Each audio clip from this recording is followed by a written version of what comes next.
Firstly, I'll refer to my notes, which are pretty brief, and then I'm also going to give a narrative for a review uh, that you might want to consider.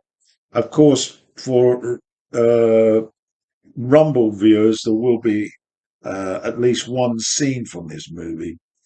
I actually really love this movie. It's a road movie set in black and white. It's about the relationship between Zampano, played by uh, Quinn. He's a gypsy and he does work at traveling circuses as a strongman. He's got a rather questionable character.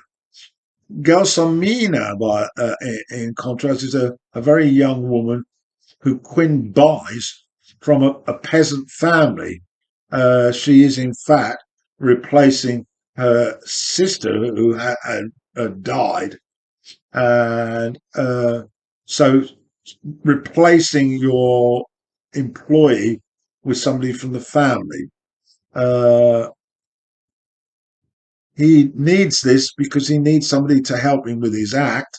And also, he prefers not to be on his own. So loneliness is a factor. It's a very sad tale. Zampino is an intelligent character, but a chauvinist, for sure. He's very controlling of Giannina, and he takes this every opportunity. He's got a bit of a short fuse. In contrast, Gelsomina is a woman who seeks out affection, acceptance, and struggles with loneliness herself. Fellini described La Strada as a complete catalogue of my entire mythological world, a dangerous representation of my identity that was undertaken with no precedent whatsoever. Initial critical reaction was harsh to this movie, but it's become one of the most influential films ever made, according to the American Film Institute. And it won the Oscar for the best foreign language film in 1958, I believe. Now, the other review. It tells the story of Gelsomina, simple-minded young woman, bought from her mother by Zampano, a brutish strongman, who takes her with him on the road. Fellini described it as, and I've already mentioned that. The film demanded much more time and effort than any of Fellini's other works, before or later.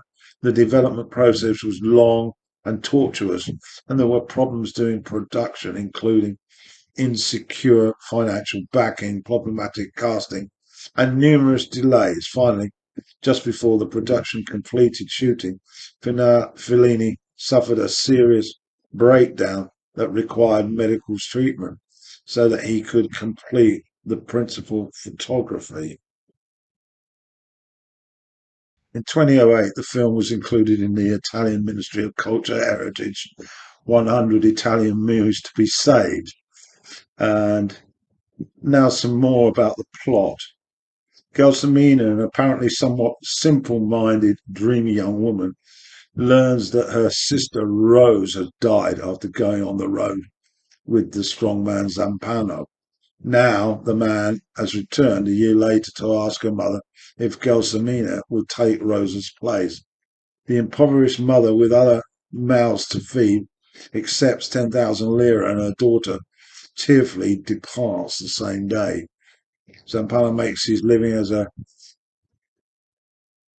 itinerant street performer, entertaining crowds by breaking an iron chain bound tightly across his chest and then passing the hat for tips.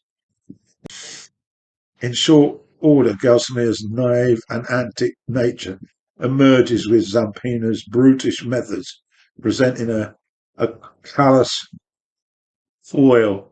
He teaches her to play the snare drum and trumpet, dance a bit, and clown for the audience. Despite her willingness to please, he intimidates her forces himself upon her, and treats her cruelly at times. She develops a tenderness for him that is betrayed when he goes off with another woman one evening, leaving Gelsomina abandoned in the street. Yet here, as throughout the film, even in her wretchedness, she managed to find beauty and wonder, aided by some local children. Finally, the rebels, uh, she rebels and leaves, making her way into town. There she watches the act of another street entertainer, El Mato. When Zamata finds her there, he forcibly takes her back. They join a ragtime travelling circus where El Mato already works. El Mato teases the strongman at every opportunity, though he can't explain what motivates him to do so. After El Mato drenches Sampano with a pail of water, Sampano chases after his tormentor with his knife drawn. As a result, he's briefly jailed and both men are fired from the travelling circus. Before Zampano is released from prison, El Mato proposes to Gelsomina that there are alternatives to her servitude and imparts his philosophy that everything and everyone has a purpose, even a pebble, even she. And none suggests that Gelsomina's purpose in life is comparable to her own. But then Gelsomina offers Zampano marriage, but he brushes her off.